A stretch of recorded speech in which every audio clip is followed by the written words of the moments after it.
The Prince of Egypt, Brothers in Egypt, adapted by David A. Adler. The audiobook is presented by English Lessons for Students. Prologue, A Mother's Farewell. It was hot in Goshen, a village in the eastern section of Egypt.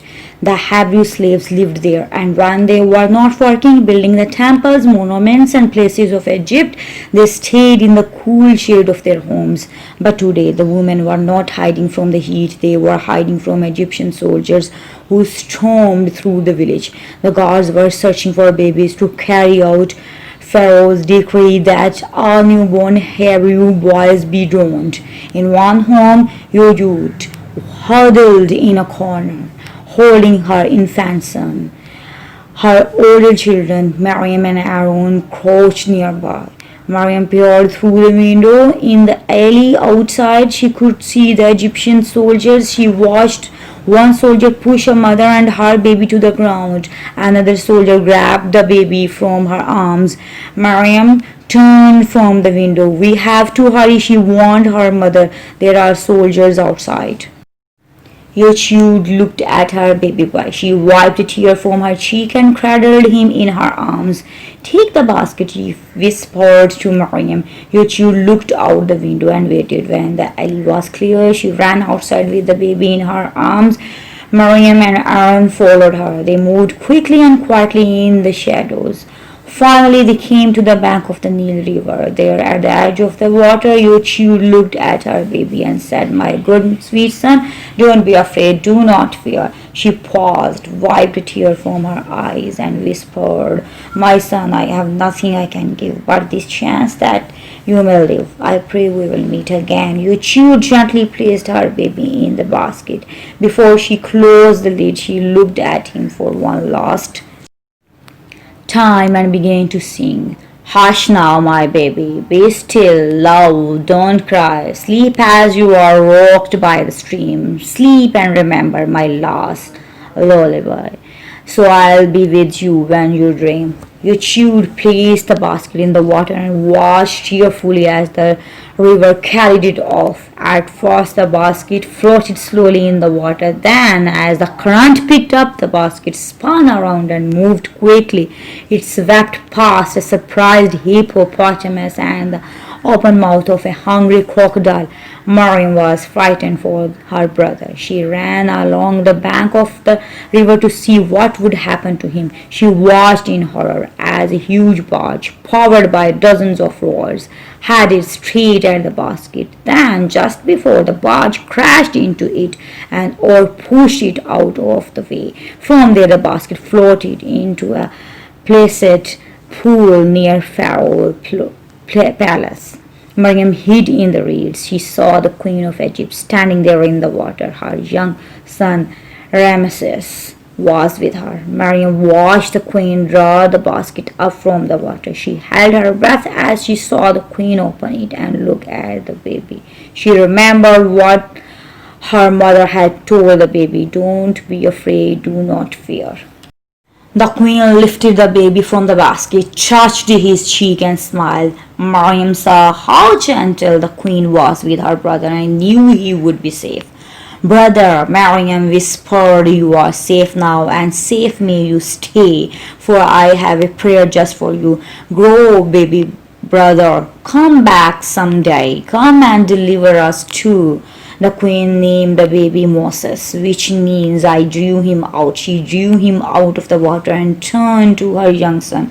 "Come, Ramesses," she said to him, "we will show Pharaoh your new baby brother Moses." Miriam watched as the queen brought Moses to the palace. He would be raised as her son, a prince of Egypt, and he would have a new brother, Ramesses. Chapter 1, The Race. The Hebrew people were slaves of Pharaoh. They were forced to cut straw and make it into bricks and to haul large stones. It was not an easy life, but Moses had privileged childhood. He grew up as a prince in Pharaoh's palace. He was the brother of Ramesses, the heir to the throne. When Moses and Ramesses were young children, they played together as brothers and best friends. They continued to play together when they were older. One day Moses and Ramesses raced horse-drawn chariots through the streets near the palace. Faster! Ramesses shouted to his horses. He urged them on with the reins. Faster, faster, you run like mules.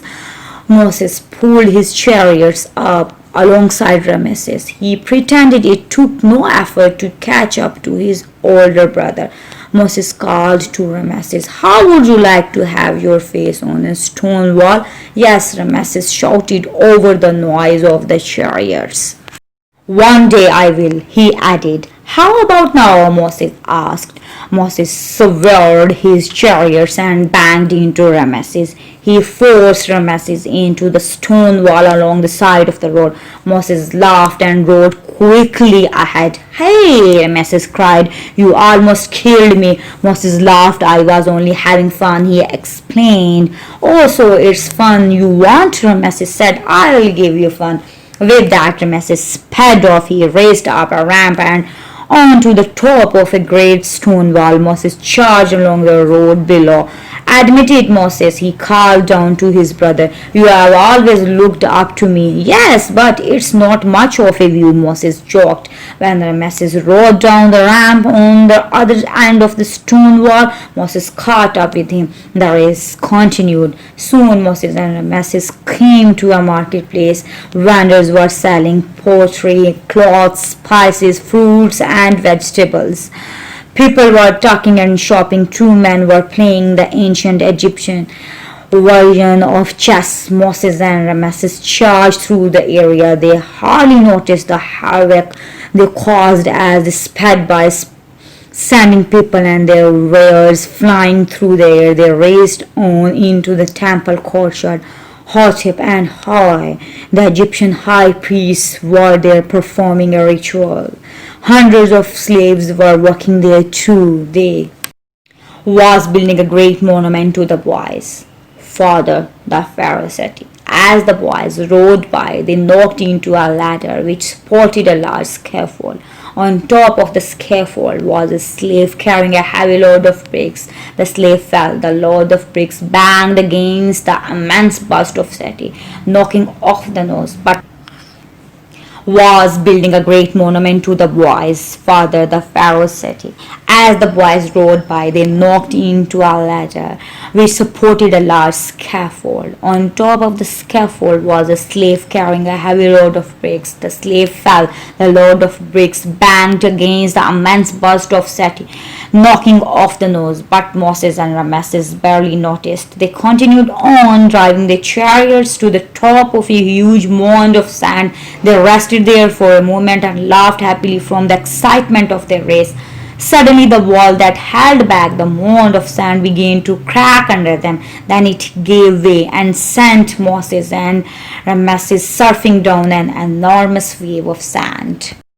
Down below, he turned and saw the wave coming toward him. He tried to warn Hotep, but before he could say anything, the sand swept over them. The priests were buried. The boys stopped to watch as the priests dug themselves out. As they looked at the damage they had caused, Ramesses grew concerned. "Do you think we will get in trouble?" he asked Moses. Moses was used to his brother's worrying. As heir to the throne, he was often anxious about what Seti might think, but Moses was sure there would be no trouble this time. He smiled and reassured his brother. "No, not a chance," he told Ramesses. But Moses was wrong. He and Ramesses did get in trouble. Chapter 2. Seti's Reprimand. Later that afternoon, Ramesses and Moses were brought before their father, the Pharaoh. He glared down at the boys from his throne. "Why do the gods torment me with such reckless, destructive, blasphemous sons?" he asked angrily. "Father, please," Ramesses began. "Let me explain." "Be still," Seti snapped. "Pharaoh speaks." He stared at Ramesses. "I seek to build an empire and your only thought is to amuse yourselves by tearing it down?" he scolded. Ramesses and Moses looked down, too ashamed to face their father. "Have I taught you nothing?" Pharaoh asked. At that moment, the two priests stepped forward. "Oh, your majesty, you are an excellent teacher," Hotep assured Pharaoh. "Oh, yes," he added, "it's not your fault that your son learned nothing." "Well," said Hotep quickly, hoping to have the last word. "They did learn blasphemy." "Enough," Pharaoh declared, casting a hard look at Hotep and Hey. They bowed and hurried from the room. When the priests were gone, Moses looked up at Pharaoh. "Father," he said, "I goaded Ramesses on. I am responsible." "Responsible," Seti exclaimed. He turned to Ramesses and asked, "Do you know the meaning of that word?" "Yes, father, I understand," Ramesses said softly. "And do you understand the task for which your birth has destined you?" Seti continued. Ramesses, his head down, nodded. Moses stood quietly next to Ramesses. He tried to catch his brother's eye to offer him some support, but Ramesses did not look up. "Do you know our ancient tradition?" Seti continued. "When I pass into the next world, you will be Pharaoh. You will be the morning and the evening star," he reminded his oldest son. Ramesses began to protest. "One damaged temple does not destroy centuries of tradition," he told his brother. "But one weak link can break the chain of a mighty dynasty." Seti thundered, furious. The queen stepped forward and gently placed her hand on Seti's arm to calm him. Seti looked at his wife, then back at his son. "I have said enough," he told Ramesses, no longer shouting. "You have my leave to go." "But father," Ramesses began. The queen looked at Ramesses. With a slight shake of her head, she signaled him to be silent. Ramesses understood. He bowed to his father and left the room. When Ramesses was gone, Moses spoke up again. "Father, you know it was really all my fault." Moses said, "You should have yelled at me, not Ramesses." Moses said, he said, "You will never have his burdens. One day I will pass my crown to Ramesses. He must not let himself be led astray, not even by you, my son." Moses knew that Seti was only trying to prepare his brother for the responsibility he would carry later in life. Still, he felt bad that their race had gotten Ramesses in so much trouble. There had to be something he could say to make the situation better. "All Ramesses cares about is your approval," Moses said. "I know he will live up to your expectations. He only needs the opportunity." Seti looked down at his younger son. He nodded his head slowly and said, "Maybe so." Seti paused for a moment, then said, "Go now. I will see you both tonight at the banquet." Chapter 3 Brotherly Love. Moses left Pharaoh and went to a small room at the side of the palace where he knew he would find his brother. Ramesses always went to that room when he was upset, and Moses always followed him there to cheer him up. Moses didn't see Ramesses, but he was sure he was there. He leaned against the base of a large statue and began speaking. "Well," he said, trying to sound upbeat. "That went well. Just go away," said an unhappy voice. Moses looked up. His brother was sitting in the lap of the stone statue. "The weak link in the chain," Ramesses said unhappily. "That's what he called me? Well, you are rather pathetic," Moses teased, trying to raise his brother's spirits. "Irresponsible, ignorant of the traditions," Ramesses went on. "He practically accused me of bringing down the dynasty."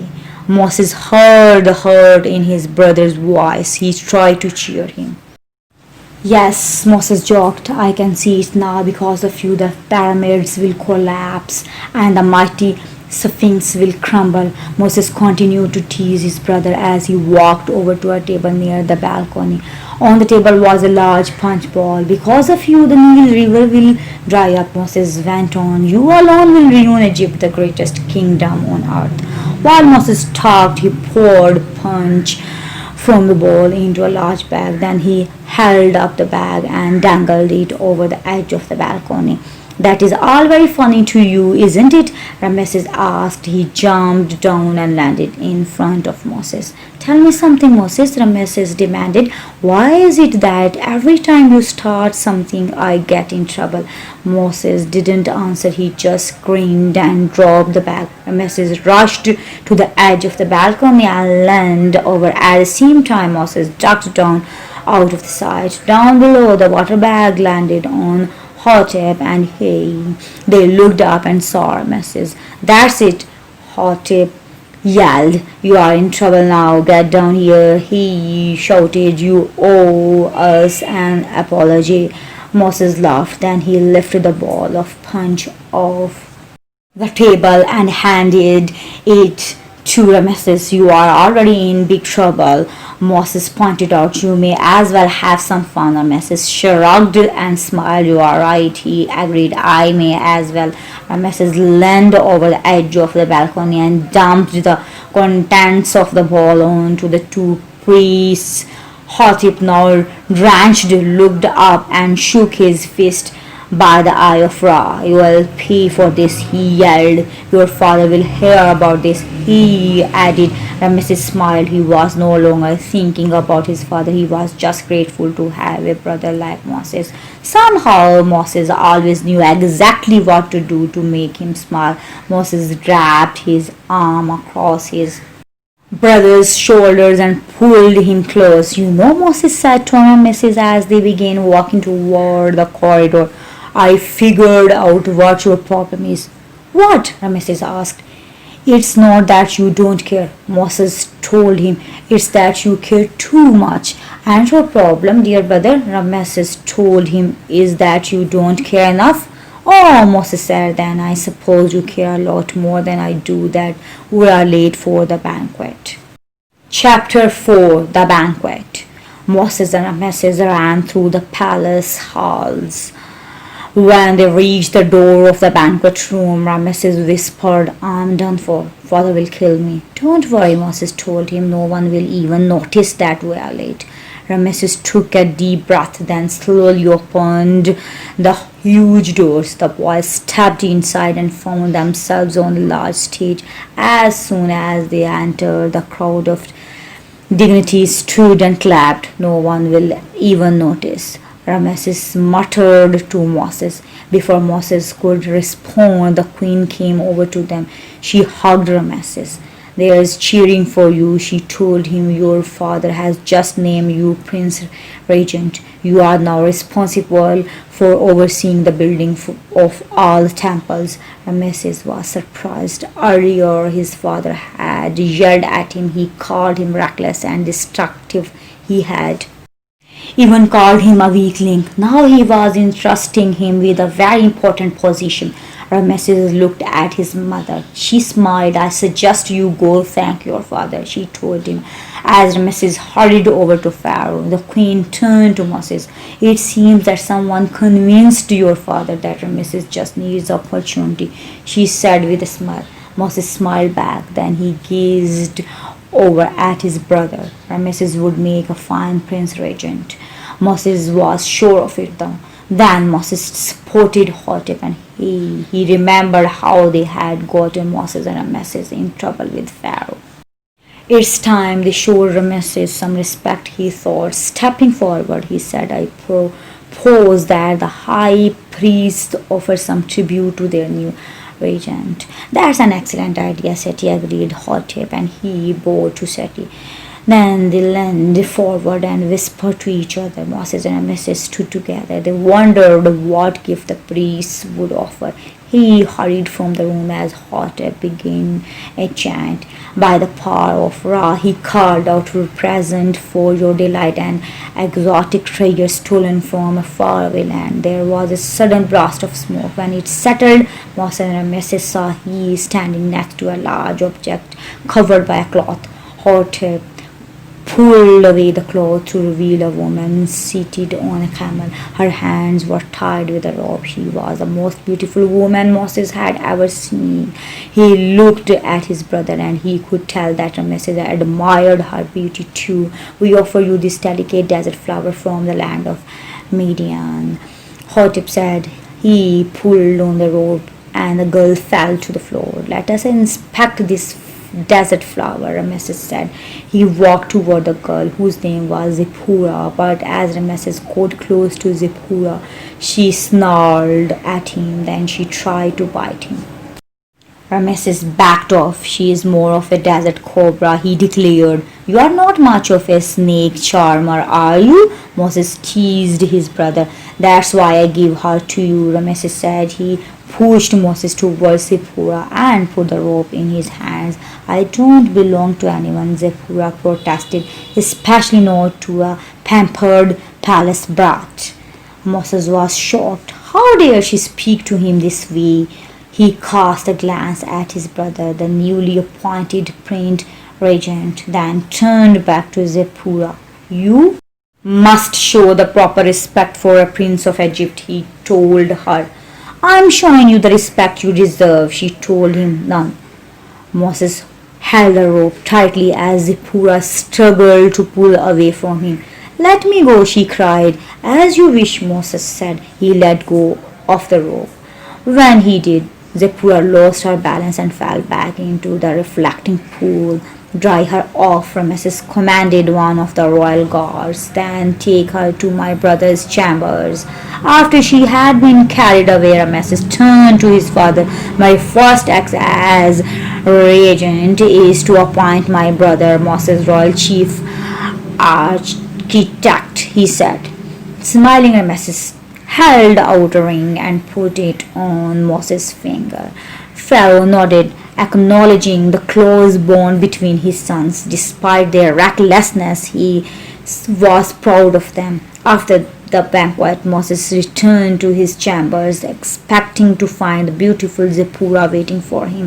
As he entered, he saw a figure on the bed behind a curtain. Moses smiled. He pulled the curtain and was surprised to find one of the palace guards. He was tied with a rope that had once bound Zipporah.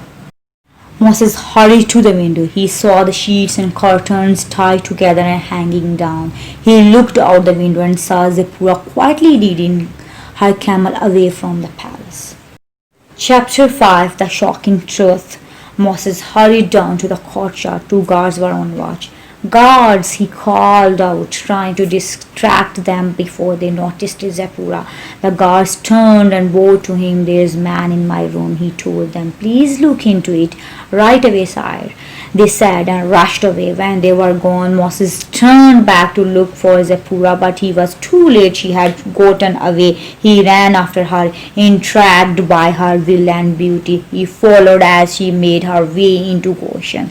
She stopped by a well. Moses hid in the shadows. "Please, can I have some water?" Moses heard her ask a young woman. "I have a long journey ahead of me." Moses did not know it, but the young woman was Miriam, his birth sister. The young man with her was Aaron, his brother. Miriam gave Zipporah water and wished her luck on her journey. Moses watched as Zipporah mounted her camel and started toward the desert. Then he stepped forward. When Miriam saw Moses, she was stunned. She dropped the jug of water she was holding. "Oh, I'm so sorry," she stammered as she picked up the pieces of the broken jug. "Please forgive me," she went on. "I did not expect to see you here, of all places, at our door at last." Moses laughed, confused. "Here at last?" he asked. Miriam turned to Aaron and said, "Didn't I tell you? I knew he would return to us when he was ready." "Shh," Aaron warned his sister. "Do you want us flogged?" Miriam ignored him. "I knew you cared about our freedom," she said to Moses. Moses was bewildered. "Your freedom?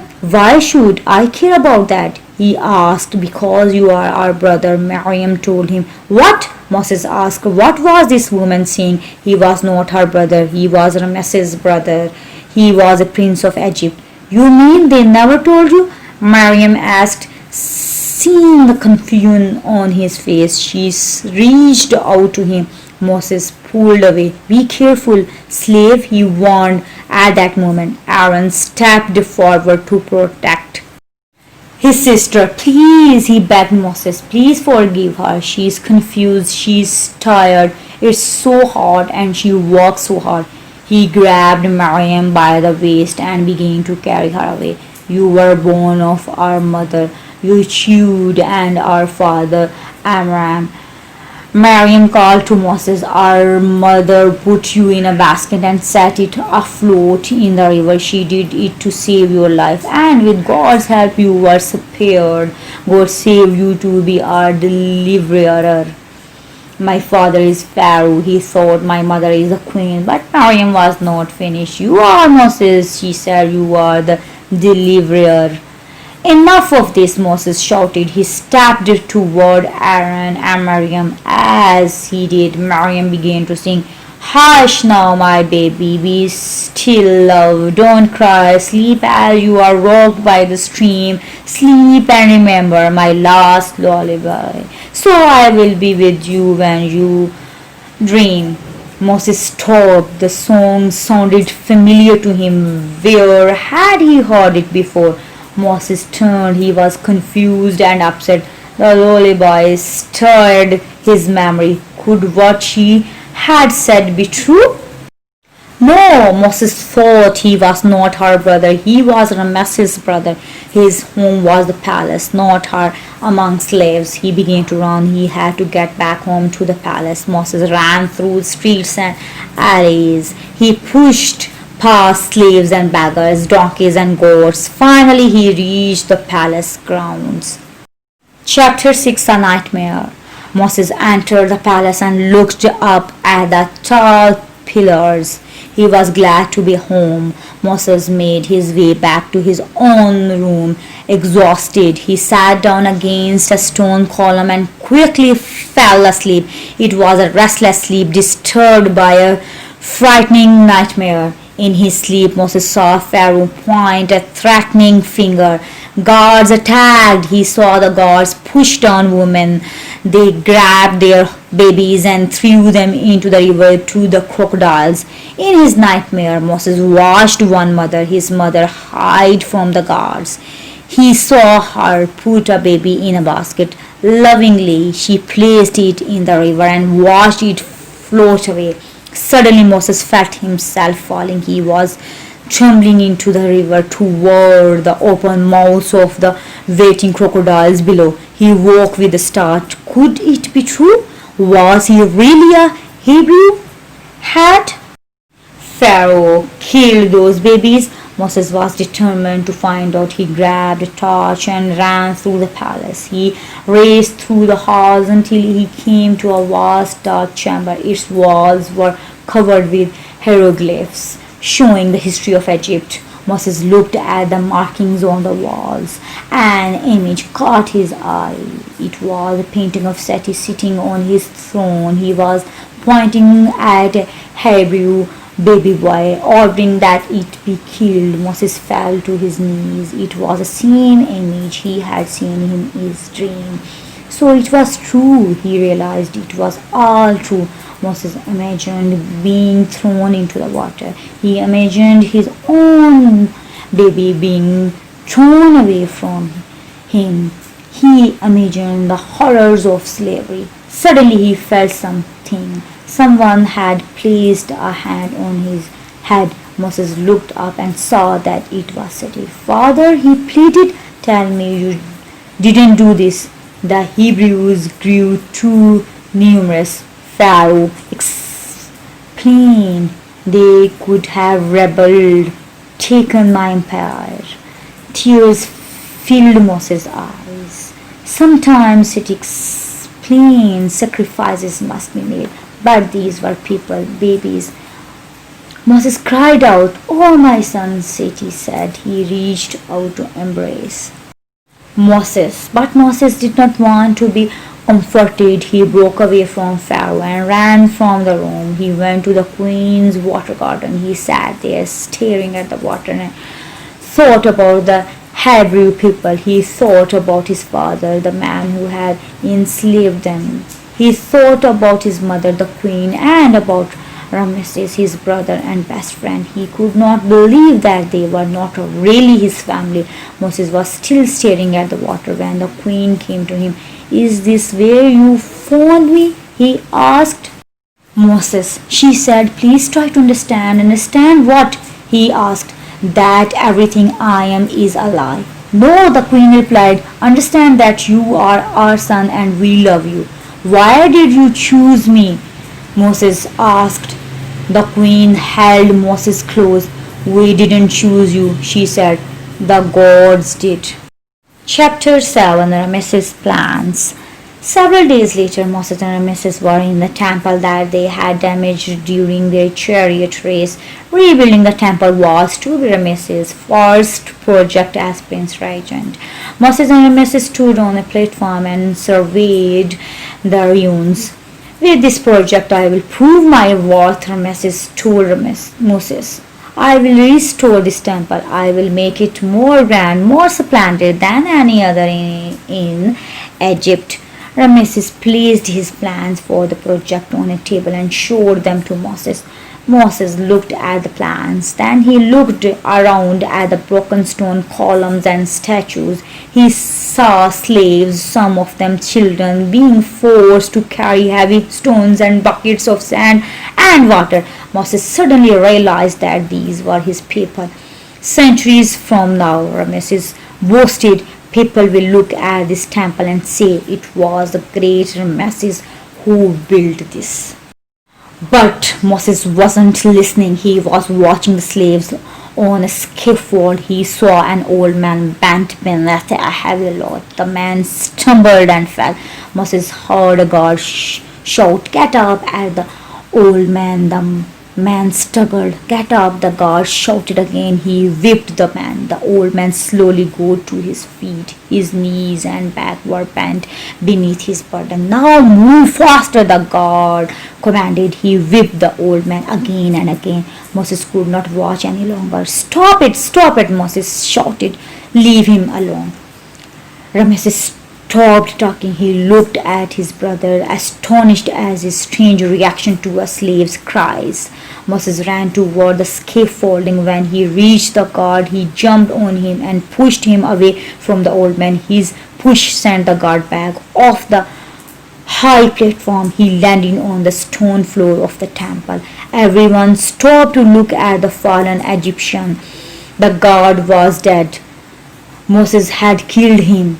"There he is. He did it," someone yelled, pointing at Moses. Get him, a guard shouted. Moses turned. He knew he had to escape. As he ran, a woman grabbed his arm.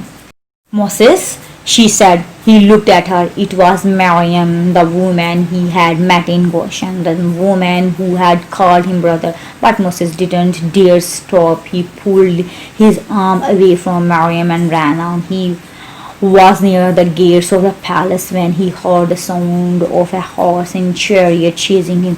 "Moses, Moses," the driver called. Moses recognized the voice. It was Ramesses. Ramesses jumped off his chariot and embraced his brother. "You don't have to run," he told Moses. "I'll take care of everything." "But I killed a man," Moses reminded him.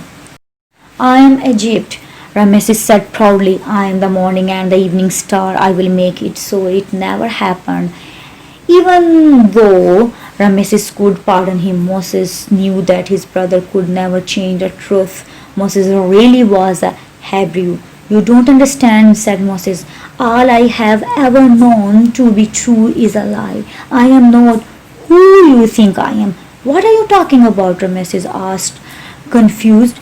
"Ask the man I once called father," he said.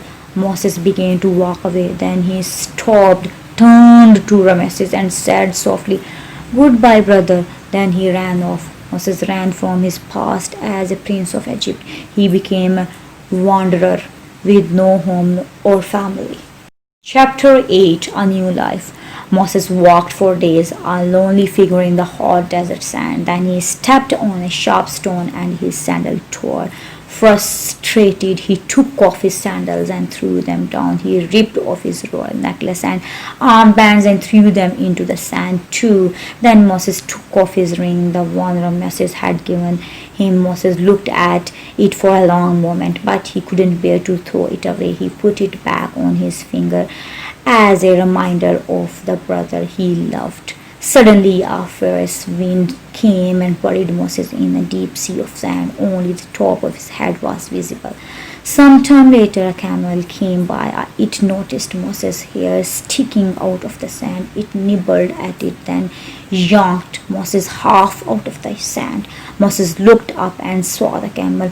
With his last bit of strength, he reached for a water bag hanging from the camel's side. He grabbed hold of the bag and let the camel drag him through the sand.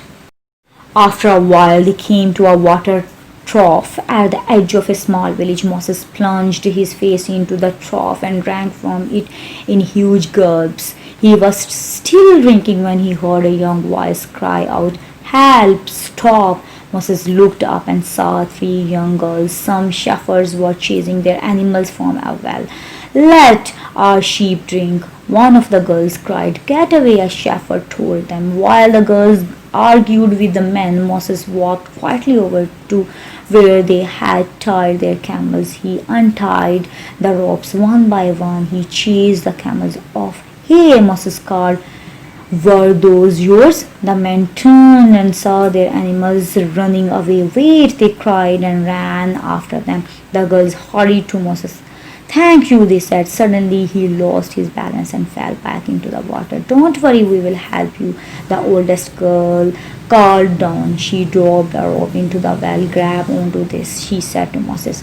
Moses grabbed the rope and listened as the girls struggled to pull him up. He heard another voice as their older sister joined them. "What's going on?" she asked. Her sisters explained about the man in the well, and she helped to pull him out. Moses was surprised when he saw who had saved him. It was Zipporah, the Midianite woman from the banquet. Zipporah was surprised as well. "You?" she cried. She let go of the rope and Moses fell back into the water. Then she pulled him out again and led him toward a large tent. When they got to the tent, a large man came to the doorway. Come in," he said. "You are most welcome. This is my father Jethro," Zipporah told Moses, "the high priest of Midian." Jethro embraced Moses and said, "Tonight you shall be my honored guest." That night there was a huge feast. Jethro bowed his head and said, "Let us give thanks for this bountiful food." Then he turned to Moses and said, "And let us give thanks to this brave young man whom we honor here tonight." Moses thought about how his whole life had been a lie. He thought about the slaves in Egypt and how they suffered because of his family. "Please, sir," Moses said, "I wish you wouldn't. I have done nothing in my life worth honoring." Jethro looked at Moses. "First, you rescued Zipporah from Egypt," he said. "Then you defended my younger daughters from the men at the well. You think that is nothing? It seems you don't know what is worthy of honor." Moses realized that Zipporah must have heard him when he distracted the guards at the palace. He sat in the warm glow of the fire and smiled as Jethro's guests ate, sang, and danced, while the others celebrated. Moses thought of all the celebrations he had shared with Ramesses. This one was not nearly as elegant as the ones in the palace, but it was certainly as joyous. Moses stayed with Jethro and his family. Years passed and Moses and Zipporah fell in love and married. Chapter 9, A Desert Miracle. One day while Moses was tending sheep near the mountain of Horeb, a lamb ran off. Moses chased after it and found himself in a quiet rock formation. Before him stood a burning bush. The branches and leaves of the bush blazed, but they were not harmed by the flames. Moses put his staff into the flames, but the wood did not burn. He stretched his hand toward it, but he was not hurt. Moses stood awestruck. Suddenly he heard a voice. Moses, Moses, the voice called. Moses turned but saw no one. Moses, Moses, the voice called to him again. Take off your sandals, you are standing in a holy place. Moses took off his sandals. Who are you? He asked. I am that I am, the voice said. What? Moses asked. I don't understand. I am the God of your fathers, of Abraham, Isaac, and Jacob, and of Amram, Yochud, Miriam, and Aaron. Moses thought, and my God too. I have seen the oppression of my people in Egypt. God continued, I have heard their cries. I shall take them out of slavery and bring them to their promised land. And so unto Pharaoh I shall send you. Moses stared at the flames, too stern to react. You shall lead my people to freedom, God told Moses. Me? Moses asked. Who am I to lead these people? They will never believe me. They won't even listen. I shall teach you what to say. But I was their enemy. Moses protested. I was the prince of Egypt, the son of the man who killed their children. You have chosen the wrong messenger. Who made man's mouth? God asked angrily. Did not I? Now go. Moses stepped back, too afraid to look at the burning bush. Then God spoke softly, I shall be with you when you speak to the people. He assured Moses, I shall be with you too when you speak to Pharaoh. Moses felt his confidence growing. Take your staff in your hands. God told him, with it you shall do my wonders. With it you shall lead the Hebrew people to freedom. The voice faded away and the flames subsided, leaving the bush unharmed. Moses looked at the bush for a moment. Then he took his staff and led his sheep home. He told Zipporah what he had seen. He told her that God had spoken to him and that he would lead God's people to freedom. But Moses, Zipporah protested, you are just one man. Moses pointed to Zipporah's family. They were outside doing their daily chores. Look at your family, he told her. They are free. They have hopes and dreams. That is what I want for my people, he told her. That is why I must do the task that God has given me. Moses thought of his father who had ordered the death of the Hebrew babies. He thought of his brother Ramesses who ordered the slaves to erect great temples. Moses knew that somehow he had to put a stop to it. Zipporah looked lovingly at her husband. She embraced him and said softly, I am coming with you. Chapter 10, Bittersweet Reunion.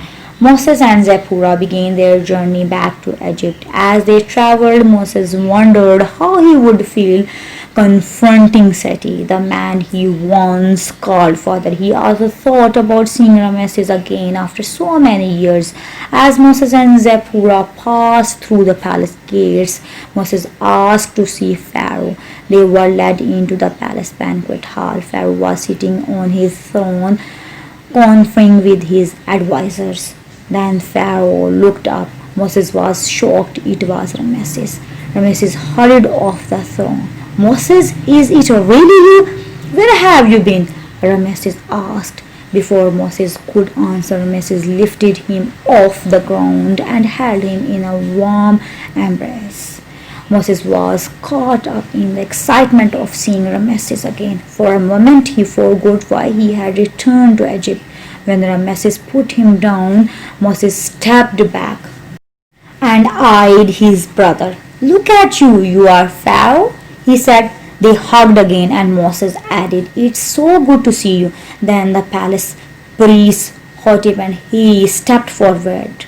They reminded Ramesses that Moses had killed an Egyptian god. Ramesses wasn't interested in hearing about Moses' crime. He was just happy that his brother had returned, but the mention of the God reminded Moses why he had come back. His face grew serious. Moses said, "Things cannot be as they were." "I don't see why not," Ramesses answered, smiling. But Moses did not smile back. He told Ramesses that God had spoken to him. "God commands that you let the Hebrew people go," Moses told him. "Commands?" Ramesses asked, shocked that anyone would command the Pharaoh. He almost expected Moses to laugh. When they were boys, Moses was always playing jokes on Ramesses, but now Moses remained serious. Ramesses led Moses to a balcony. "Look," he said, pointing to the beautiful temples, palaces, and gardens. "A far greater Egypt than that of my father," he told Moses. Moses looked out over the same balcony. He told Ramesses that he did not see temples and palaces. All he could see were slaves. There were thousands of them being beaten and struggling beneath heavy loads. "I cannot change what you see," Ramesses told Moses, "nor will I let your people go." Moses looked at his brother sadly. He took off the ring that Ramesses had given him long ago. He placed it on the arm of the throne. "I'm sorry," he said. Then Moses tried to warn him of the danger of defying God's will. But Ramesses would not listen. He picked up the ring, held it in his hand, and stared at it. Then he declared, "I do not know this God, nor will I let your people go. I will not be the weak link." Ramesses glared at Moses. Then he said, "Tell your people that as of this day their workload has been doubled, and they have you to thank for it." As Moses and Zipporah left the palace, Moses realized that he had spoken that things could not be as they were. His warm, loving relationship with Ramesses had ended. He had a new family now, a new people, and a mission to gain them their freedom. Epilogue: Journey to Freedom. Moses knew that he could not let his people down. Again and again he returned to meet with Ramesses. Each time Moses asked him to let the Hebrew people go. He warned Ramesses that if he didn't, a terrible plague would follow. But Ramesses refused again and again. Each time God brought forth a new plague. There were 10 plagues in all. Frogs swarmed through the palace. Locusts devastated the fields. Flies swarmed, cattle died, and darkness fell. With each plague, the Egyptian people suffered more and more. When the 10th plague struck, every firstborn Egyptian male, including Ramesses' own son, died. Moses returned to the palace and found Ramesses bent in grief. Ramesses would not look at Moses. He gently pulled a cloth over his dead son's head and said coldly, "You and your people have my permission to go." Without a word, Moses left the palace. As soon as he was outside, he was overcome with sadness. He fell down and cried for his brother. Then he went into Goshen and gave his people the news. The Hebrews left Egypt that very night. They marched across the desert toward the Red Sea. But Ramesses changed his mind. He refused to give up his slaves. He refused to let Moses beat him. Gathering his powerful army, Ramesses set out across the desert to recapture the Hebrews. When the Hebrews reached the Red Sea, they saw the vast expanse of water in front of them. Behind them, they saw the Egyptian army rapidly approaching. The Hebrews were trapped, terrified. They turned to Moses for guidance. Feeling God's power, Moses walked to the edge of the sea. He looked at the staff he held in his hand. With this staff, God had said, "You shall do my wonders." Moses put his staff into the sea, and the waters miraculously parted. The Hebrew people walked between the walls of water toward the far shore. The Egyptians began to follow, but as soon as the Hebrews had reached safety, the waters flooded the passageway. Only Ramesses survived. He stood on the Egyptian shore and looked out over the water in despair. On the opposite shore, Moses also looked out over the water. He thought of Rameses and said softly, "Goodbye, brother." Then Moses turned and joined Zipporah, Miriam, and Aaron. They looked out over the crowd of Hebrews in front of them. Their people, the Hebrew people, were free. Thanks for listening. For new videos, don't forget to subscribe my channel. And if you like my videos, please share and like.